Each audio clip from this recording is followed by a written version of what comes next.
this new sealant in for my RV, and it's a self-leveling sealant. It comes with a screw top right here, and it says to cut it off and to puncture it at least 3 times.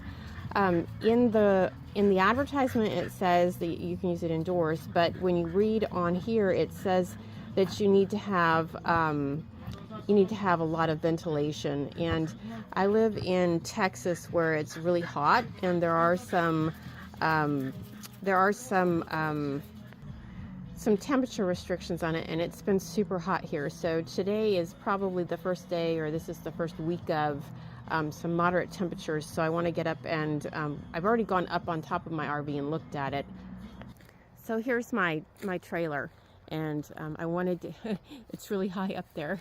I wanted to have a test run with this before I got up there, because number one, I know that from using sealants on the house that they're all different, and some of them stick differently, and you've got to move it differently. And it did say that you can use it just like caulking or sealant for the house. I've decided I'm going to do a test run on this aluminum here and see how it does.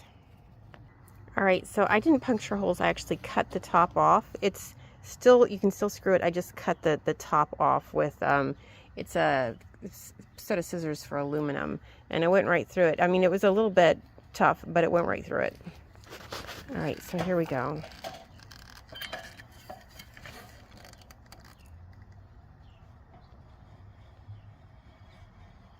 Okay, it's a little runnier than I was expecting. I'm really glad that I tried this out first. Okay. All right. And it is flattening out, so it is self-leveling.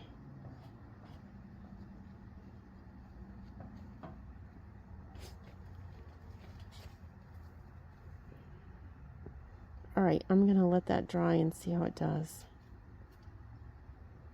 That is for sure very thin. So,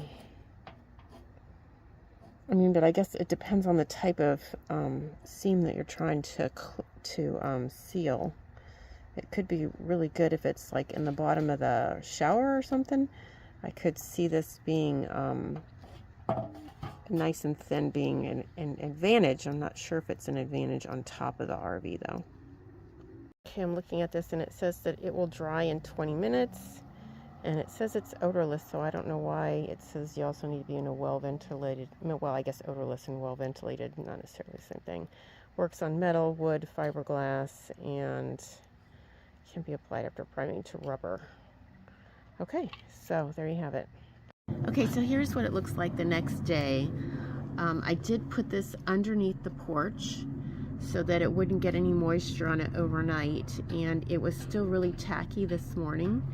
And it is mid-afternoon, so I'd say just shy of 24 hours, and it still has a slight, just the slightest tackiness to it, and you can see how it's acquired a bunch of stuff on it, and I think that's because it was so tacky for so long. So it did level out really thin. You can see how thin it is. That's probably 1/8 of an inch thick right there. I can tell you this stuff is stuck down really well. I've tried to pull it up with my nails, tried to peel it up, and it's not coming up, so it's sticking really well.